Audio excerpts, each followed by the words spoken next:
And now, WolfBytes Open Mic. The Bass Jackers. Just came home actually from tour. Hey guys, this is Phoenix Paul. Hey, what's up? This is Sean Frank. WolfBytes DJs and your favorite artists. Sophie Francis. Sophie, thanks for joining us today. Hi, it's super nice to join you guys. What's up, guys? This is Armin van Buren. Now, Open Mic. Hey, it's CJ Flame on WolfBytes Radio. Thanks for joining into another episode of WolfBytes Open Mic. And today we are be joining with VICETONE. It is such an honor. How are you guys doing this morning? Good, man. Thank you for having us. Oh, you're welcome. Appreciate it. Of course, anytime. I know you are in a different location. It's actually honestly the earliest interview I did, which is really cool. I'm a little bit of a morning person, so we'll see what goes. So I heard you are out of town currently today. Yeah, we're back in Holland. We always go back and forth between the United States and Holland. So right now for the Christmas holidays are coming up very soon. So we always spend some time with the family in Holland around this time, December. I completely understand that. And I guess when you're back at home, is there like more or less, or are you like taking a break from just like from producing and music every now and then, or are you just going to focus more on family and, just to refresh just a bit before you get started for 2025?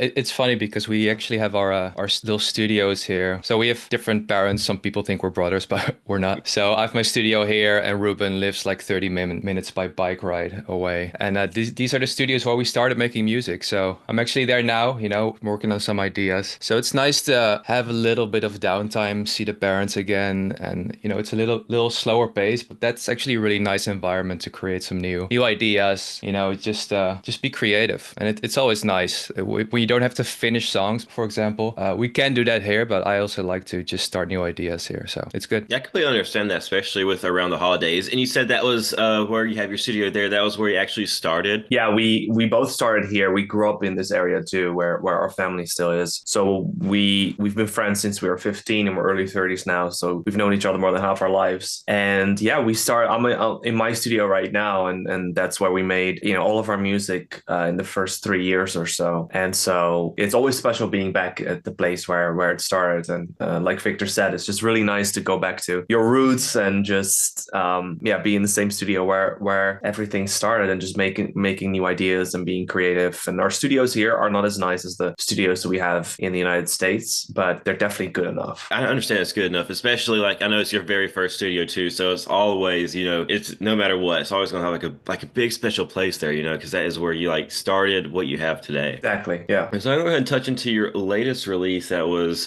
here in November, and it was called Honey Water, and we absolutely love it. So tell me, is there anything specific behind the making of that track you have for us? Well, first of all, I appreciate your kind words, man. That means a lot to us. I think for Honey Water, it's one of those classic sounds that we love to make. It's very melodic, has a lot of feel to it, and the vocals by Annabelle Englund are nice and soothing. It almost feels like a summer song, but it's actually so nice to release this in the winter because we're with family now. It feels nice and cozy, and Honey Water is kind of about that feeling of being, feeling love and having that cozy feeling around you. Ruben started the idea of the instrumental. Maybe you can talk a little bit about that. Yeah, I remember earlier this year or maybe last year, and I think I worked with Victor a bunch on getting everything right, but mostly in the first day I had most of the idea already laid out. And I also appreciate the kind of words. And when we then work with Annabelle, she kind of immediately understood the vibe. Stephen Booth was also a writer on the song, so both of them did a fantastic job. And Victor worked with them too to basically make sure that the vocals really felt like they belonged with the instrumental, and it just felt like a sort of melting pot. So Honey Water for us felt like the perfect kind of theme for this type of melody. Yeah, we're very happy to see it doing well. Yeah, it's really good. And I've been looking at the statistics prior to the us interviewing as well, and I am actually in love how far it's going up there. It's actually on the top 5 Apple Music as well. So I gotta say, it is a great track. We honestly do love it. Actually, I have it on my playlist too. It is really good. Very much, I understand what you mean by it. It is has a summer tint to it, but at the same time, it also has like a little cozy to it too for winter and fall, especially going back to family on the holidays. So it is an amazing track right there. I appreciate that, man. Thank you, man. Of course. Is there like a specific audience you expected for that song, or is it just looking for something to produce for the summer or going to the fall? Yeah, I think it's not really super intentional when we put this song out. It just felt right to us. The song and the vibe, it felt right for this time of the year.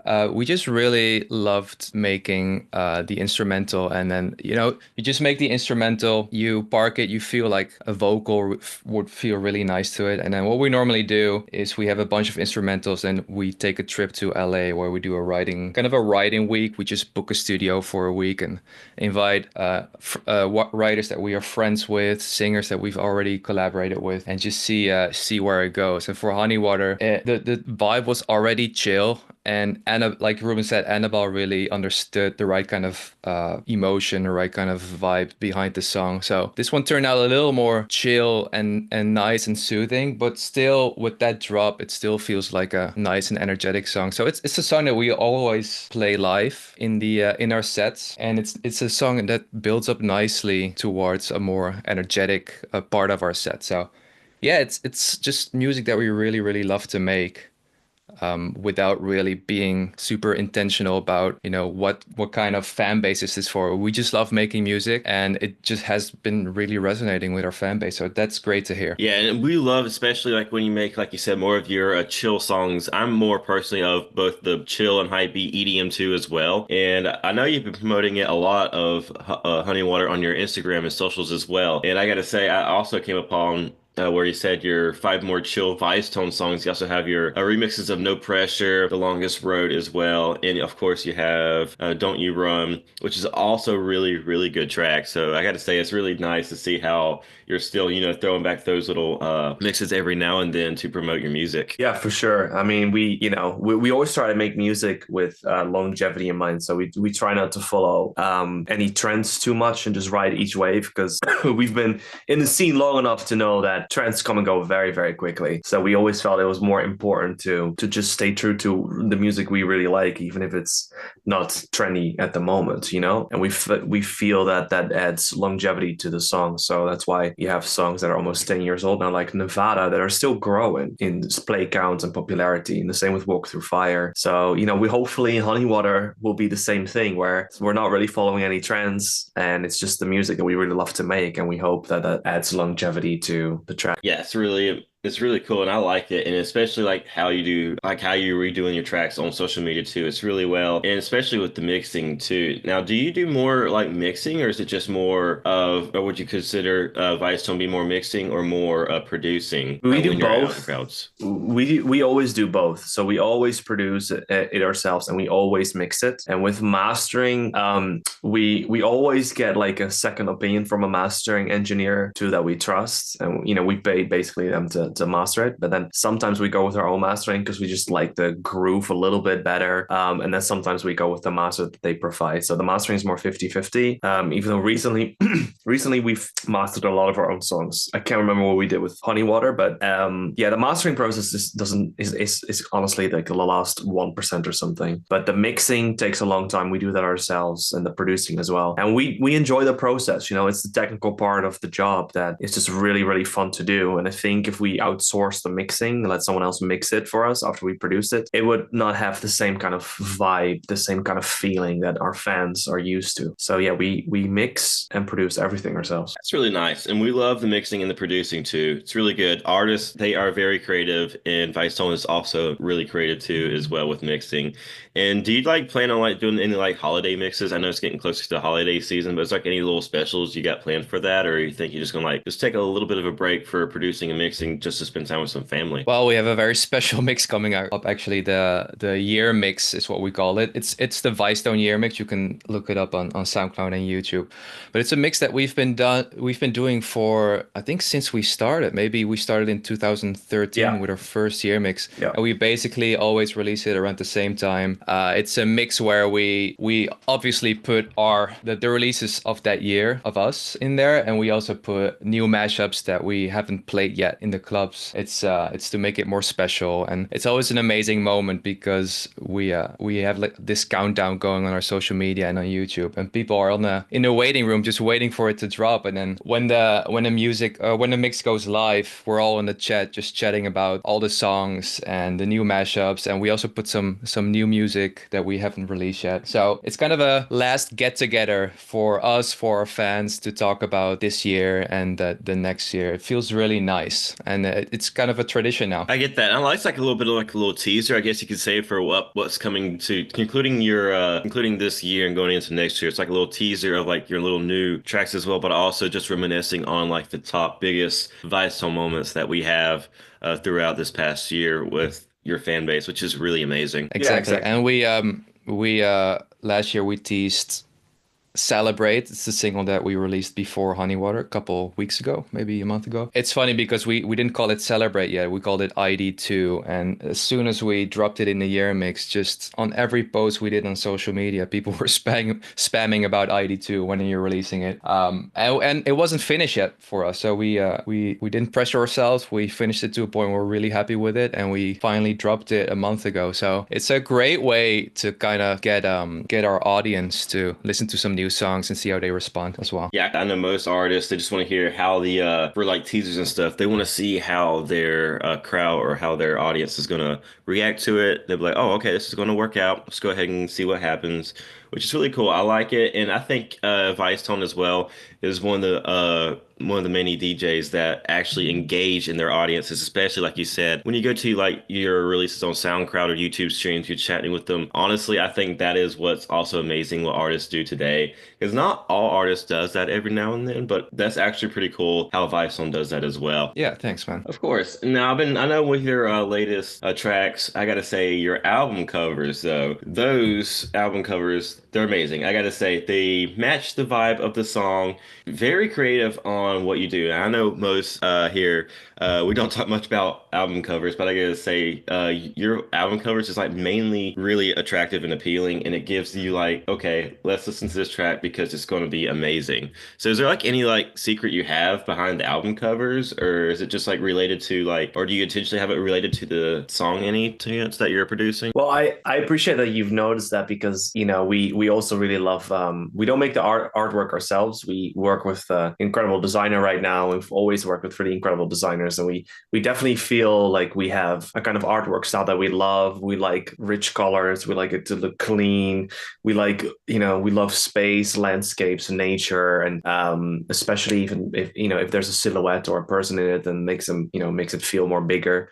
So I really appreciate that you say that, because we do definitely care about artwork. And we always, whenever we start the process for a new song, we're like, okay, what does this song feel like for us? But all the credit should go to the artwork designer. I think Bailey, they're just really good. And, I feel I've listened to songs before, went on a playlist and I saw an artwork that I really loved. I'm like, okay, I kind of want to listen just to see if the artwork matches, and just spend, 20 seconds seeing if the song connects at all. So yeah, we do care about the artwork. So yeah, I love that you brought that up. We don't often talk about that. Yeah, because I looked at it and I'm like, that is something I'm definitely going to put down on my list just to talk about, because artworks, I know usually most covers is usually the song that's also the main thing, but I just feel like that also just the covers of what's going on, it also just gives you like a preview in a sense of what you're about to listen to as well. Exactly. Yeah. Yeah, exactly. And we're very lucky to have some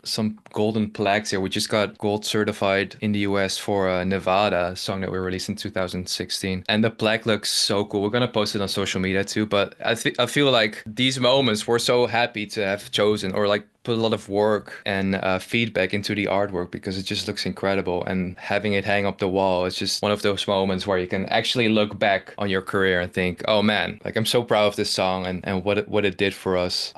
And sometimes that's difficult, you always look what the next releases are, look into the next year. Even though we're in 2024, we're very much busy with 2025. But those moments where you look up on the wall and you see a plaque, that's just that's a really proud moment. So having good artwork there definitely adds to that. Yeah, mentioning that on how like this year and going into next year, I know every year artists, they get better. They always do amazing. And I also looked at your Spotify Wrapped. I liked it when artists post that, just so we can get like the artisans. And I gotta say, it's amazing just to see how many listeners and how many countries ViceTone has been exposed to their fans and ours too. It's amazing. I think it's a great conclusion to just to see how you did this year and just compare to see how you grow each year with your Spotify Spotify Wraps. Yeah, it's always a fun end of the year moment for us to look at that and share with our fans for sure. Yeah, so we're gonna go ahead and throw it back go back into a little past just a little bit. And I know you recently talked about that you two were actually childhood friends. Yeah,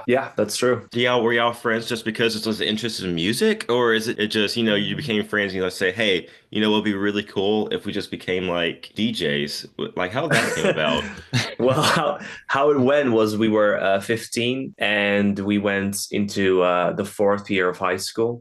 So in America, high school is 4 years, but in Holland, high school is 6 years. So we don't have a middle school. So it's basically 6 years of high school, starting from 12, ending at 18, more or less. So in our fourth year, when we were 15, we got put in a couple of same classes. I think it was economics class. And, we bonded immediately over our shared love of dance music. And at that point, we had secret ambitions to do it, but not actual, like we weren't acting upon it yet. So we were just friends, and we had a mutual friend group as well in the classes and at school. So we hung out with the same people. And it was only when I was 19, 20 when I started taking music much more serious. And at that point, I'd already heard ideas that Victor sent me in Fruity Loops, and they sounded terrible technically, but there was a lot of musicality behind it, and I could instantly hear talent with melodies and just a musical feeling that was undeniable. And so when I built my studio when I was like 19, I the little money I had, I invested in secondhand speakers and some custom made acoustic panels so the sound would be a little better, some MIDI keyboard equipment, all the basic stuff for your home studio. And then he was the first person I called, and I was like, yo, do you want to come over and work on music together? He was like, hell yeah.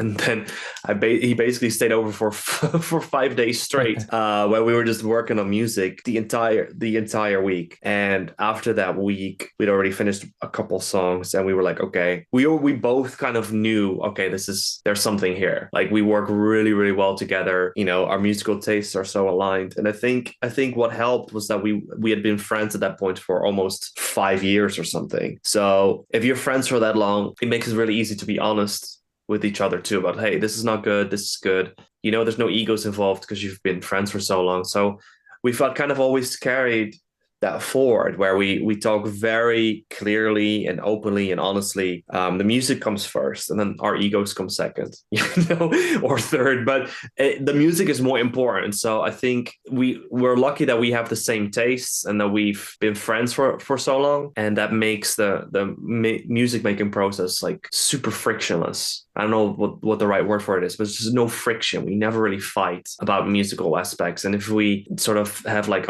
different ideas of what's best for the song, we just sleep 2 nights on it. We render different versions, and then we usually end up on the same page about where the song should head. I guess it's part luck and part just we have a really good friendship, which makes the working dynamic just like easy. We don't have to try to work hard, and we have met other musicians around the world where it's a duo or a trio, and you hear stories about them not really getting along outside of the studio or something, or it's just more professional, which is fine, right? Like it's whatever works for people. But we're lucky that we're just really good friends, and so making music is just our biggest passion, our biggest hobby, obviously our job for the last 12 years, but in our career, but it's still underneath it, it's just two buddies doing what we love and just making music together and having tons of fun doing it. And I think as long as that's at the core, then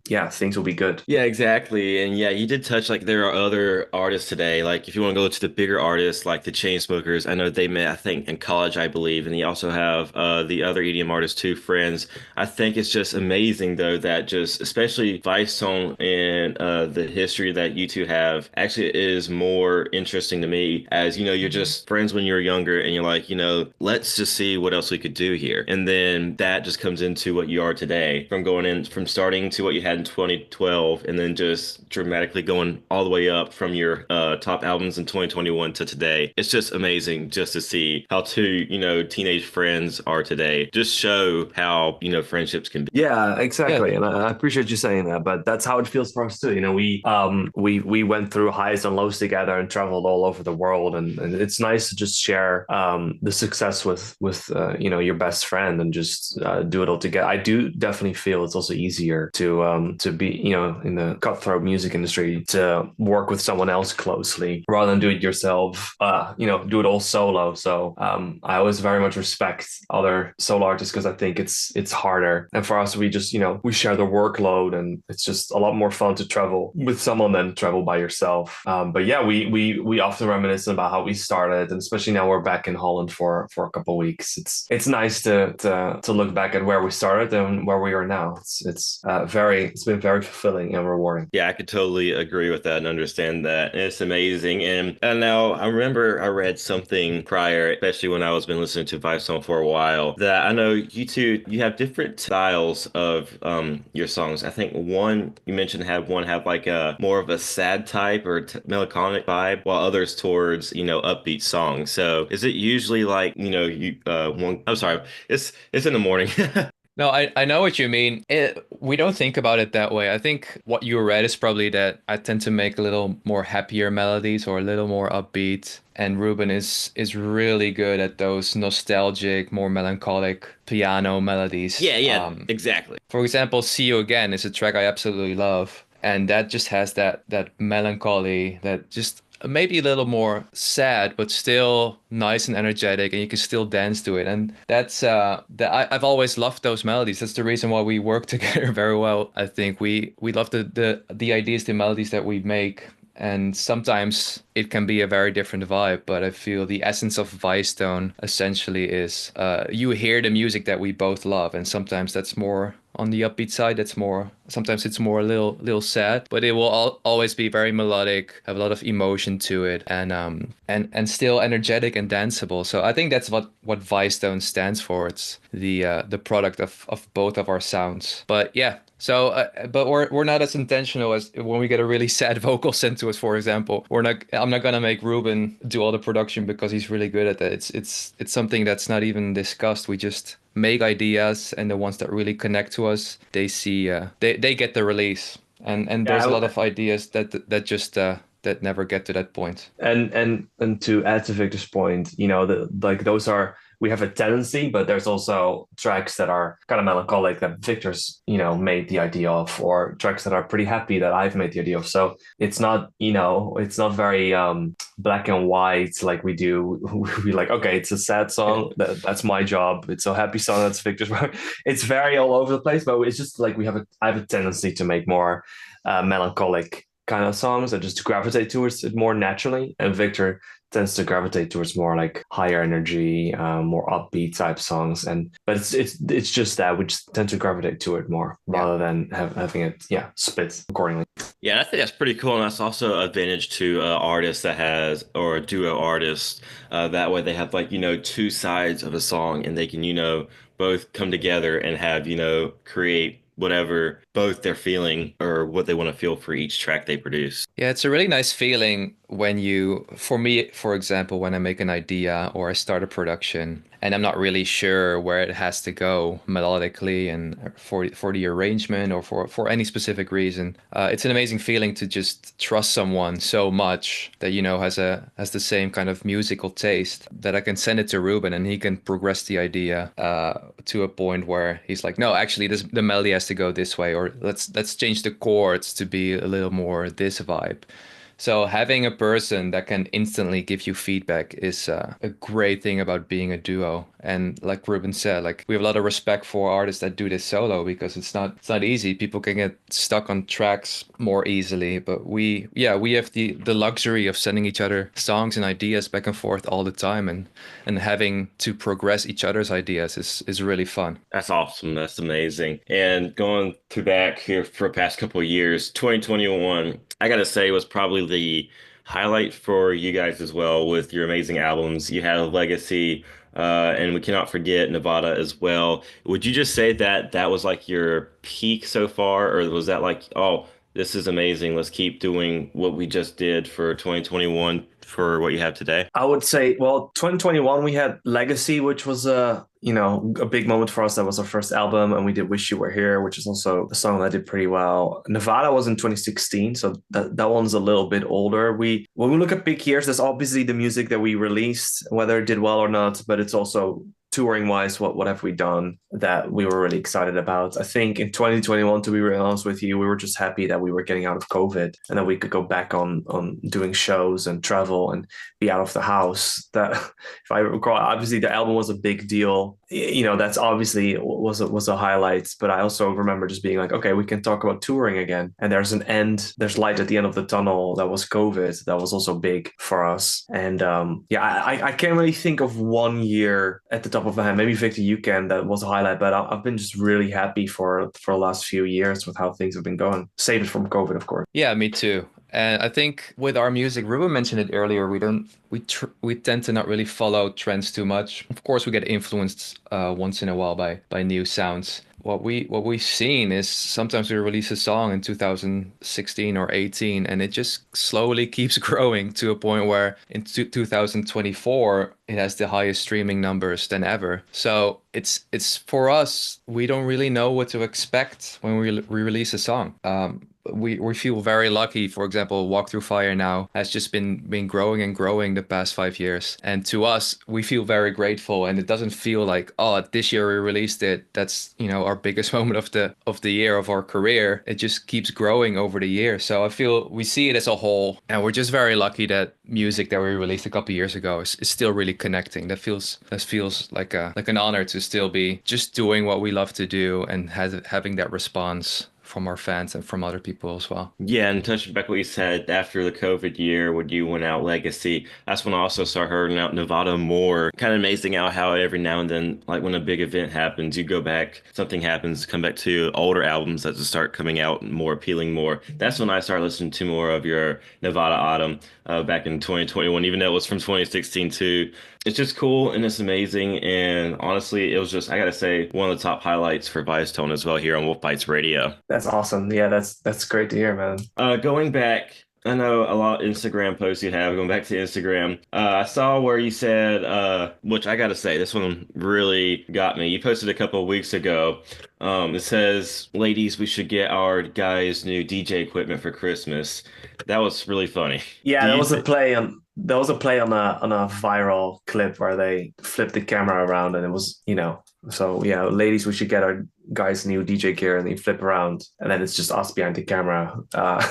It's pretty funny. We saw a couple of good ones. So we can't claim we created that because we saw it on TikTok, and then we're like, okay, we got to do our version of it, but it is pretty funny. Yeah, it's amazing on what you two do on social media. Not even it is related to music, but at the same time, sometimes you do, something that's just a bit not just in producing, but just two friends just having fun in the job that they love, which is really cool and awesome to see. So I got to say that is also, it's really nice just to see how great the duos are for ViceTone. It's really amazing. Yeah, I feel what people see of us, like we're of course always releasing music and touring, but people don't really see what we see every day, and that's just us hanging around. We're cooking together, we're playing games together, we're producing together. It's we live in the same place because it makes working just a lot easier and better for us. But there's this lifestyle that we hope to share more because it's I think it's the essence. What you say is just two friends having a blast, making music they love, and but also just hanging around, play video games together and laugh, and it's the behind the scenes that sometimes we would like to share a little more of. I think that's also really cool as well. So as you're concluding, I was going to 2025 after time with, holidays, family, and just a little bit of time of just, relaxing, just a little bit of a break. Is there any big ideas or big things you could share with us about what ViceTone has in plan for us or would like to achieve and accomplish? So we definitely, we want to release a lot of new music next year, and we've definitely been cooking up a lot of new songs that we're very excited about, including 2 that we're going to premiere in the year mix, which will release in about a week from now or so. So that's very exciting to us.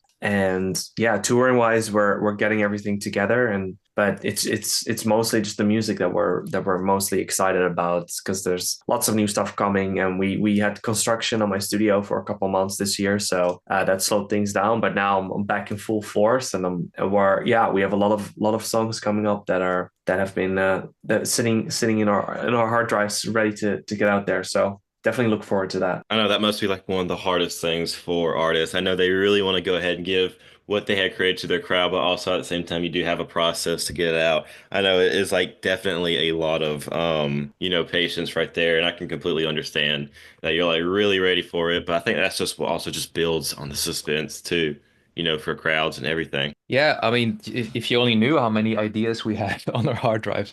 But we just want to make sure it's perfect. And when we plan these recording sessions or writing sessions in LA, for example, that's the moment where we take all of our small ideas and progress them and actually write over them. That's a big process of song making that we love to do, just be in a room with writers and work on the vocals and just making sure it's perfect. And yeah, as soon as it's perfect, then we start to think about, okay, when are we putting this out? So yeah, super excited for that. Super excited for what you have in store for us in 2024. And that is all I have on my list. Is there anything you'd like to add or touch on about before we I think you meant 2025. 20, yeah, I'm sorry.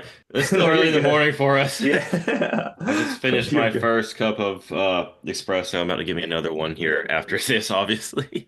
Yeah. But yeah, thanks so much, guys, for joining along. It was amazing. And is there anything you'd like to add for our listeners before we head out about, like, those who are looking forward to becoming producers themselves, or just, just looking for motivation for future ideas? Well, first of all, we want to thank you for the interview and your listeners for the support. We really appreciate you having us and your listeners for streaming our music, coming to our shows. We couldn't do it without you guys. So we're very, very appreciative of that. And when it comes to tips for new producers, or, I think in the beginning, it might be similar to any kind of craft or starting your own business. You need to work super, super hard, and really sort of put everything that you have into it. If that means, pausing your studies or taking a sabbatical from work to focus on music, that might be something you want to consider. We ended up dropping out, and then things went really well, really fast for us, and we turned pro that same year. There's obviously never any guarantees in life, but I think the only thing you can guarantee is the effort, and the passion and the love and the ethic that you put into music or whatever it is that you're doing. In our case, music. So I think it all starts with putting in the effort, being willing to learn new things, being willing to read manuals about plugins or synths or VSTs or mixing plugins, DAWs, what have you, and then just making a lot of music and focus on honing your craft. And I think it's always good to do that, because if it then doesn't work, then you can say, well, I tried everything. And I think knowing that you've tried everything, even if it then doesn't work, then you can sleep soundly at night. Yeah, I don't want to go on too long, but I know that one of the top regrets of old people when they're, in the later phases of their life or they're about to pass away, is that they wish that they did what they secretly always wanted to do, but they played it safe. And I think, especially when it comes to something like music, which is usually a pipe dream, it's worth chasing it. And if you tried and failed, that's still better than never having tried at all. So that would be my advice. Well, thank you. We really do appreciate it. And this is amazing. And thanks again for joining us. And it's really amazing to have you guys on WolfBytes Radio. And we are super excited to see new tracks here in 2025 and see what we have in store for you guys. Thank you, Thanks so man. much, Appreciate Trevor. it, Trevor. Thanks for getting up early for us. We appreciate it. Of course, anytime. Yeah. It's like a Thanks. legendary thing. I'm like, it's worth it getting up just to talk about it. So I'm like, yeah, I'll definitely do that. Appreciate that, brother. Thank Thanks, you, man. man. And thank you for having us. Of course. And if you enjoyed this episode of WolfBytes Open Mic, there are many ways that you can listen to it. You can listen to it on Apple or Spotify, wherever you get your podcasts, or at wolfbytes.ncsu.edu. It is DJ Flame, and until next time,